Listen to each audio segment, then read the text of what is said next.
Hello नमस्कार। आप सभी का स्वागत है मेरे YouTube channel doctor Sonia gynaecologist के परामर्श पर। आज का हमारा विषय इनफर्टिलिटी या फिर बच्चा नहीं लगने की समस्या को लेकर है। ये समस्या क्यों हो रही है, क्या किया जा सकता है और इसके जितने भी उपचार हैं उसके बारे में डिटेल से हम आने वाले सभी वीडियो में आपसे बात करेंगे। सामान्य लोगों को समझ में आ जाए ऐसी भाषा में हम आपसे बात करेंगे। तो सबसे पहली बात, इनफर्टिलिटी या फिर बच्चा नहीं लगने की समस्या क्यों बढ़ती जा रही है। क्या हो रहा है कि बच्चा लगने में भी दिक्कत आ रही है, बाद में बच्चा बढ़ने में दिक्कत आ रही है और फिर डिलीवरी में भी दिक्कत आ रही है। इन सभी चीज़ों के बारे में हम डिटेल से बात करेंगे।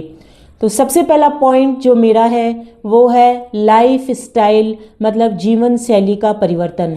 ये परिवर्तन यकायक या अचानक नहीं आया है, ये हम लोगों ने ही क्रिएट किया है, जिसमें कि बचपन से ही जब बच्चा छोटा है तभी से बच्चियाँ फास्ट फूड खा रहे हैं, बाहर का खाना ज़्यादा खा रहे हैं, घर का खाना कम खा रहे हैं, हेल्दी डाइट्स नहीं ले रहे हैं, शारीरिक कसरत से दूर होते जा रहे हैं और बहुत सारे तरीक़ों के स्ट्रेस और तनाव अपने दिमाग में लिए घूम रहे हैं।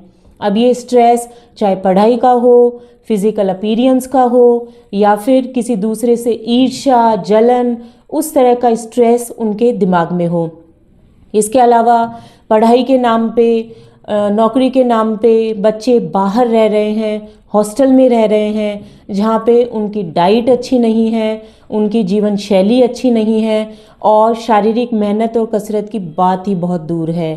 अब जीवन जीने का जो सही तरीका है उसे हम भूलते जा रहे हैं और कुछ शहरों में तो बच्चियां समय से बहुत पहले सेक्सुअली एक्टिव हो रही हैं, जिस वजह से उनको इन्फेक्शन जैसी समस्या हो रही है और इसके अलावा उनको कॉन्ट्रासेप्टिव पिल्स बार बार लेनी पड़ रही हैं, माने कि गर्भ निरोधक गोलियां बार बार लेनी पड़ रही हैं या फिर बच्चा गिराने की गोलियां बार बार लेनी पड़ रही हैं। तो उस वजह से उनकी जो फ्यूचर फर्टिलिटी है, मतलब आगे चल के बच्चा लगने वाली जो समस्या है वो बढ़ती जा रही है।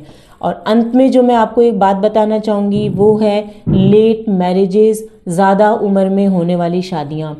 लड़के लड़कियां तैयार नहीं होते और शादी के बाद में शारीरिक और मानसिक रूप से दोनों इतने प्रेशर में आ चुके होते हैं कि वो अब माँ और बाप बनने के लिए तैयार नहीं हैं। उनमें इनफर्टिलिटी तो आएगी ही।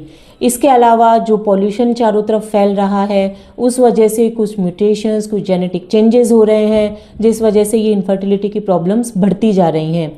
तो एज अ पेरेंट ये हमारी ड्यूटी है कि हमें अपने बच्चों को इस तरह से पालन पोषण किया जाए कि आगे चलकर वो इस समस्या को फेस ना करें। ये थी कुछ जनरल बातें जो मैंने आपको बताई। अब मैं आपको साइंटिफिक व्यूज़ इसके बारे में बताऊंगी कि क्या कारण है साइंटिफिक रीजंस की। तो इनफर्टिलिटी यानी बच्चा नहीं लगने की समस्या के अंदर हस्बैंड और वाइफ दोनों में कमी हो सकती है। तो हम पहले डिस्कस कर रहे हैं वाइफ यानी फीमेल, यानी कि औरत में क्या क्या कमियां हो सकती हैं जिसकी वजह से कि उसको आगे चल के बच्चा नहीं हो। तो औरत में बच्चा लगने के लिए एक तो यूट्रस माने बच्चेदानी पूरी तरह से स्वस्थ और सही होनी चाहिए। इसमें होने वाली किसी भी तरह की बीमारियां बच्चा नहीं लगने की समस्या में कन्वर्ट हो सकती हैं। तो बच्चेदानी के अंदर क्या क्या हो सकता है। बच्चेदानी में बहुत तरह की गांठें बन जाती हैं जिन्हें कि फाइब्रॉइड्स या एडेनोमायोसिस कहते हैं। और इसके अलावा पॉलिप अगर बच्चेदानी के अंदर बन जाते हैं तो बच्चा इम्प्लांट नहीं हो पाता। दूसरा, अगर बच्चेदानी का मुंह माने कि सर्विक्स, उससे निकलने वाला म्यूकस अगर हेल्दी नहीं होगा तो स्पर्म बच्चेदानी में नहीं पहुंच पाएंगे, जिससे कि बच्चा लगने में परेशानी आ जाएगी। तीसरा है ओवरी माने कि अंडेदानी, जहां अंडे बनते हैं। तो आजकल समस्या क्या आ रही है, या तो अंडे बन ही नहीं रहे, अंडे बन रहे हैं तो समय से पहले रप्चर हुए जा रहे हैं, अंडे बन रहे हैं तो बच्चेदानी की झिल्ली है वो प्रॉपर नहीं बन रही, और पीसीओएस ये वाली समस्या तो बहुत ज़्यादा हो चुकी है, जिस वजह से अंडे बनने की समस्या आ रही है। अब बात कर रहे हैं हार्मोन्स की, क्योंकि यही हार्मोन है जो कि एक स्वस्थ अंडा बनाएंगे जिस वजह से बच्चा आगे चलकर लगेगा। तो कौन कौन से हार्मोन हैं?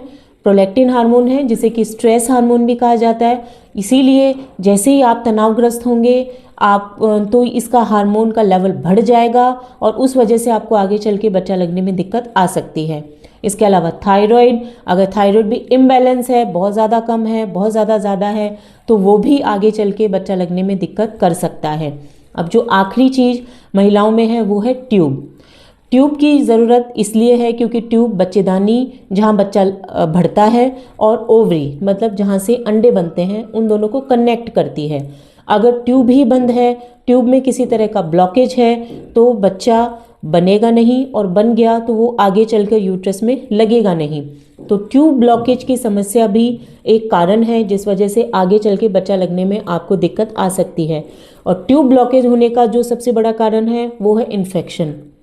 अब ये इन्फेक्शन चाहे पीआईडी का रहा हो या सेक्सुअली ट्रांसमिट हुआ हो या फिर ट्यूबरक्लोसिस का रहा हो, तो वो हमें फिर वर्कअप करने की ज़रूरत पड़ती है। अब बात कर रहे हैं हम मेल पार्टनर की, माने कि हस्बैंड की।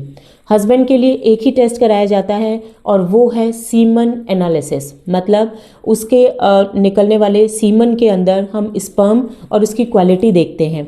तो स्पर्म WHO क्राइटेरिया जो 2021 का क्राइटेरिया है उसके अनुसार टोटल स्पर्म काउंट 39 मिलियन होने चाहिए और स्पर्म कॉन्सेंट्रेशन 15 मिलियन मतलब कि 15 मिलियन होने चाहिए।